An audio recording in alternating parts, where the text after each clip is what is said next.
Very good morning to all of you. My name is Dr. Lahari, and today we will be discussing the second part of this three-part lecture, which is radiographic interpretation of diseases. We've already done the first part where we have discussed about principles of radiographic interpretation, how do we analyze a radiographic image, and then now we're moving on to identifying dental radiographs. We've done with inflammatory diseases. Let's move on to cysts and tumors and malignancies in this chapter. So first of all, let's start with cysts and tumors of the jaws.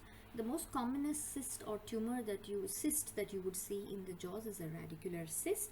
In this cropped panoramic image, you can see here that the first mandibular molar, probably on the left side, that's a 3-6, is involved with a well-defined radiolucency here, and you can also see that there is a retained deciduous, and the permanent premolar is yet to erupt. You would see that it's a nice well-defined radiolucency. In the same image, on an occlusal view, can be seen as a well-defined radiolucency, which is showing you buccolingual expansion. It has a thin cortical border, typical of a radicular cyst. So what you need to observe here is that there would be loss of lamina dura and pedial space at the apex of the root of the involved tooth. So this is one of the most common cysts that is seen in the jaw. Right, so in the mandible there is fairly less amount of superimposition, so it's easier to find out the buccolingual expansion, which is pointed out here by these two white arrows. So this is what we call as peripheral eggshell effect, which we've already learned in the previous chapters. Right. So the next is we'll just go through some images which will show you different types of cysts. This chapter may not be inclusive of all types of cysts that we are seeing, but at least majority of the cysts will be covered. Next is this incisive foramen, also is a normal landmark seen in between the maxillary incisors.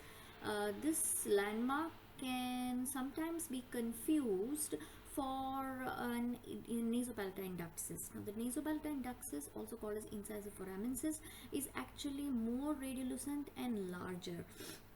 It can even grow on to become much larger cyst, reaching several centimeters in size. Now, how do you make out the whether this is a nasopalatine cyst or whether it is incisive foramen?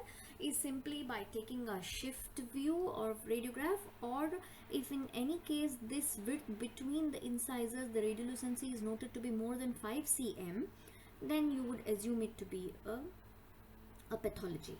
In case the tooth would be vital, whereas in a radicular cyst the tooth is generally non-vital. So this also forms along the side and is generally common in cases where there are accessory canals. So that's the reason why this yellow arrow mark is pointing out towards a cyst which is probably seen in a premolar, which is between the premolars, and gives us the false appearance of a lateral periodontal cyst. Residual cyst, again this is the cyst lining remains, and probably content of the cyst remains after extraction. So after an extraction, if the cyst lining has not been enucleated and has been left behind, then what we see is a residual cyst. That means the bone formation on top of the cystic area happens as normal, and the cystic cavity remains within the bone. Now, a residual cyst, again this shows to if seen on radiographic image, this shows that during extraction, it's very important that we take a radiograph for every case, and the importance of the radiograph before taking extraction is emphasized again here, because for whenever there is a cystic lesion or a periapical lesion seen associated with a carious tooth or a traumatized tooth, it is important that this periapical pathology is sent for biopsy and not left behind. It has to be enucleated, right? So now let's move to one of the most commonest cysts that is seen in the jaws, which is a dentigerous cyst. Now, dentigerous cyst has to be associated with an impacted tooth. Now, the impacted tooth could be most commonly seen is the mandibular third molar, followed by the canine region, maxillary canine region. So, in the mandibular third molar, typically on the radiograph, you would see that the cystic space or widening is seen arising from the neck of the tooth. Now, this widened space is generally considered normal if the width of the widened space is around 5 mm or lesser. If it is more than 5 mm, then you definitely have to suspect that there is a cyst formation and the reduced enamel epithelium is giving way to a fluid accumulation and cyst formation. So here you've noticed another example of a third molar with a dentigerous cyst, where you're seeing that the cyst is actually causing resorption of the adjacent second molar roots. So this is a dentigerous cyst. Again, remember, a dentigerous cyst classically arises from the neck of the tooth, that is the CEJ region. Just based on radiograph, what exactly the disease or pathology that you're looking at is. So it is therefore important that you form a differential diagnosis looking at these radiographs. So for any cystic lesion seen, unicystic or a single cystic lesion seen in the posterior mandible, the most commonest differential diagnosis, if an impacted tooth is involved, would be dentigerous cyst, followed by OKC and unicystic ameloblastoma. On the other hand, OKC and unicystic ameloblastoma can exist without an impacted tooth. So that is the important information that you need to notice. This is a case of a basal cell nevoid syndrome or Gorlin syndrome, where you see that there are multiple impacted teeth associated with multiple cystic areas. If you pay close attention, you will see that these impacted teeth are associated with cystic areas. So it could give you an impression that probably this could be a dentigerous cyst, but it's very, very rare to see multiple such cystic lesions, 1, 2, 3, 4, and pay attention closely. You will see one more cystic lesion in this area, another one here in the canine premolar region of the second quadrant, and also another cystic area in the mandibular premolar region on the right side on the fourth quadrant. So this is when you suspect a Gorlin syndrome, also basal cell nevoid syndrome, that's a synonym. Next, coming to our favorite ameloblastoma, a classical appearance on radiograph is called as a soap bubble appearance. Remember, this is a radiographic terminology used, soap bubble appearance. Again, posterior mandible is very commonly involved. Ameloblastoma is a tumor, it is not cyst, so we are trying to move on from cysts to tumors. You would see a multilocular soap bubble like appearance and very, very classical, posterior mandible involved. This is a typical picture of ameloblastoma. Now again, you could have differential diagnosis here, but posterior mandible, the first choice of diagnosis would be an ameloblastoma. Point to be noted here is that the lesion is actually invading the mandibular canal and very close to the canal, so this patient would eventually develop symptoms associated with the canal getting involved, like for example paresthesia. Right, then we are seeing the calcifying odontogenic cyst here. This is a COC, calcifying odontogenic cyst. Again, not very common, but you would see it in, again, the posterior mandible region, where you see that there's a large cystic area and there are calcifications within the cystic area. So that is what differentiates it from unicystic ameloblastoma or an OKC. So radio opaque flex or radio opacity seen within the cystic cavity. Moving on, I'm going on to another disease, which is idiopathic osteosclerosis, and is not a cystic area. There's radio opacity, and you would see that there is a radio opaque area here in the mandibular region. Commonly mandibular region is involved. This tooth, particularly 4-6 here, is not having caries, so this opacification seen at the apex of the tooth could probably be idiopathic in origin, and it is called as idiopathic osteosclerosis. Another term for this sort of radiographic appearance is enostosis. Cementoma, this is a tumor arising from the cementum. You would see a very nice, well-defined radio opaque area, completely radio opaque. The opacity is very similar to that of dentine, but in this case it is cementum because it's arising from the roots of the tooth. and extending and can become quite large in some cases, with a nice well-defined radiolucent rim around the radiopacity. This is very classical of a cementoma, and it's difficult to differentiate in cementoma from cementoblastoma. On a radiograph they nearly look the same. Hypercementosis again is extensive thickening of the roots appear bulbous due to excessive deposition of cementum. This is again difficult to differentiate if this is an initial cementoma from a hypercementosis. They would form good differential diagnosis for each other. Generally in hypercementosis you would see that it is a single tooth which is bearing weight or load bearing area in the arch.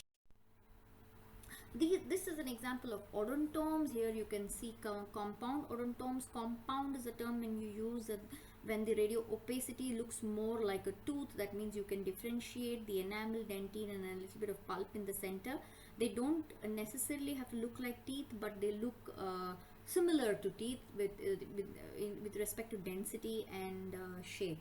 So these are all impacted odontomes. Mind you, impacted odontomes can also have a radiolucency around them, and if it is greater than 5 mm in width, you would suspect a dentigerous cyst. So a dentigerous cyst can also arise around an impacted odontome. That's an important thing to notice here. Sorry, cannot define the shape of the radio opacity that is within the generally impacted. This looks like a big radio opaque structure here, where enamel, dentine, and pulp are all mixed up, and you can't really differentiate, but it just looks like a huge ball of opacity. So this is a complex odontome. So similarly the one over here.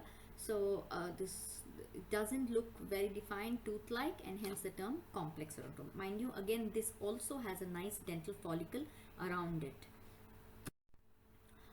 Moving on to adenomatoid odontogenic tumor.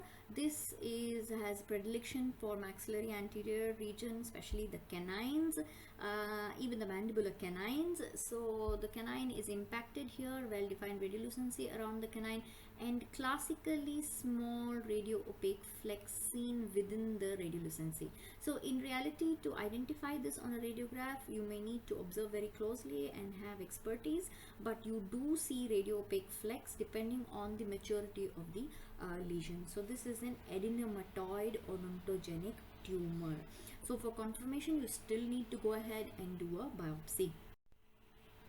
Calcifying epithelial odontogenic tumor. These are again, posterior mandible is the common area. The appearance is similar to the term given for this is a driven snow appearance. That means looks like as the snow has been driven upon or walked upon. Okay, it appears mixed radio opaque radiolucent, and the posterior mandible is a more common side. So this is calcifying epithelial odontogenic tumor. Cementoblastoma, like I told you, is very difficult to differentiate on radiograph. The difference between a cementoma and cementoblastoma, both of them would have a radio opaque center with a radiolucent rim around them, and more common in the mandibular molar region again. Osteoma, there are two types, osteoid osteoma and peripheral osteoma. Osteoid osteoma occurs within the body of the mandible. Peripheral osteoid osteoma generally arises from the lower border of the mandible. So this is again collection of bone-like tissue which is either within the bone or arising and extending out of the bone. So osteoid osteoma and peripheral osteoma. Exostoses, very common in the Malaysian population, so sometimes they can be very annoying. On a radiograph they could cast a shadow, because of which you can't they obscure the intended area that you want to see. So exostoses can be buccal exostoses, also can be tori, mandibular tori, or palatine tori. So this radiograph is just showing you an occlusal view, mandibular occlusal view, showing you extensions of bone, which is exostosis. Just to add on, an osteochondroma, not a very common tumor of the condyle here, where you're seeing an extension of the condyle, an excessive deposition of osteoid material here, because of which the patient will have difficulty in opening and closing the mouth. So that was about the cysts and tumors, some of the common cysts and tumors, and few of the rarer ones, and their appearances on the radiograph. Now I would move on to the malignancies of the jaws. Now sometimes it can be very difficult to specifically pinpoint and tell that yes, this looks benign or this looks malignant on the radiograph, but there are some classical features which make you realize that yes, this is suspicious of a malignancy. Nevertheless, confirmation of malignancy can only be done upon correlation with the clinical history as well as biopsy, confirmatory biopsy. So this is an image that I have taken from the White and Farrow, which shows you radiographic features of oral malignancy. Okay, this is the radiographic features of oral malignancy. You can see on this image here that there are from on to the right side to the left side various a diagrammatic depiction of what you would see on the radiograph.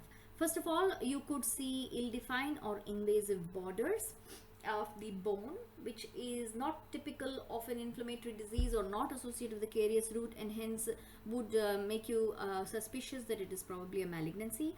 Destruction of the cortical boundary of adjacent soft tissue with an adjacent soft tissue mass, right? So where you could see a soft tissue mass arising in this area. Irregular thickening of the PDL, the periodontal ligament space is widened irregularly and is not uniform, and you see multiple areas, for example. Multifocal lesions, here you're seeing multifocal lesions on this image here. And then effects on cortical bone, which is also called and periosteal reaction. So if you observe here, this is the effect on periosteal bone or cortical bone. You're seeing that either there is a destruction and there is break in the bone, or there is rise in the peripheral layers of the bone, giving rise to this onion skin like appearance, or there is a triangular raise in the edges of the bones close to the lesion, which is called as a Codman's triangle.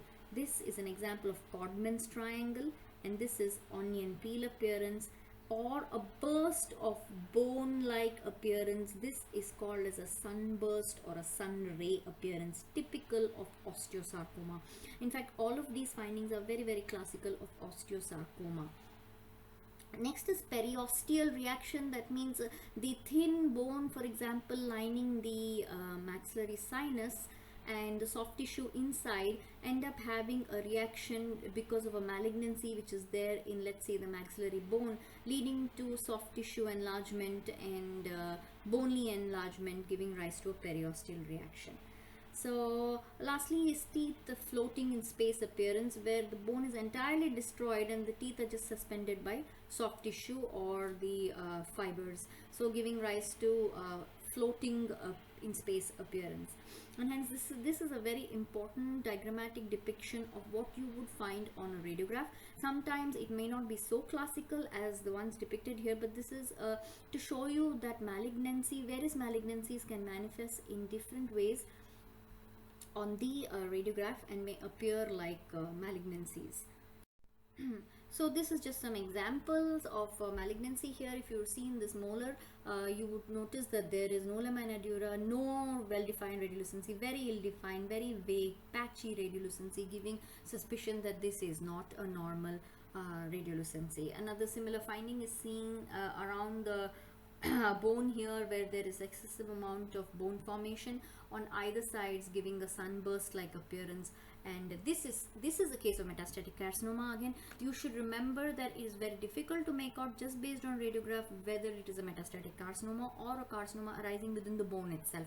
So again, to understand this, you will have to do a biopsy and realize where the cells are originating. Some more examples here, where you see some ill-defined irregular bone in the maxillary region, very atypical, not looking similar to that of any lesion that you can clearly define. Excessive amount of bone formation in this maxillary area as well as in the mandibular posterior area, and ill-defined radiolucency, unexplainable, not related to periapical inflammation, and hence unexplained radiolucency, which should give a suspicion that this is probably a lesion to understand here, lesion to take care of. So the only way to confirm this would be to correlate with clinical history as well as to do a biopsy. Loss of cortical bone. This is a CT image which shows you that the peripheral bone has been lost. Irregular bone here, an irregular appearing lesion here. Very difficult to define the boundaries, and that's when you suspect that it's a malignancy. Similarly, this is in the maxilla where the entire sinus space is obliterated with a mass seen on the CT axial images, which should raise a suspicion of a malignancy. This is again an image taken from the internet which is showing you the sun ray periosteal reaction, very typical of osteosarcoma. And sometimes this is not very easy to find this sort of an appearance, but you can see that this bone doesn't look like any other disease that you would normally suspect, and hence it's important to look at a sarcoma in this region.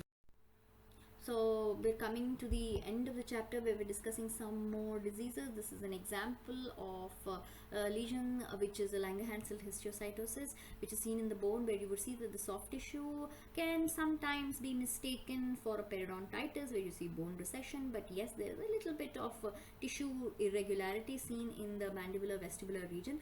And then you take a radiograph and you see unexplained bone loss. Again, this bone loss can be confused with periodontitis. Typically the patient undergoes scaling and is kept on follow-up, and then the lesion only worsens, only to prompt a biopsy, and on the biopsy the lesion ends up being a not periodontitis, not a simple periodontitis, but something more than that.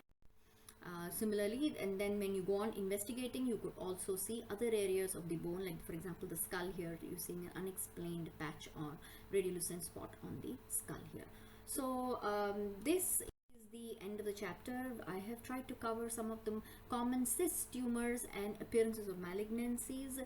I would strongly recommend that you read the textbook for the rest of the lesions, and if there is any doubt, kindly call me, or you could email me, or you can send me a message on the e-portal. Thank you.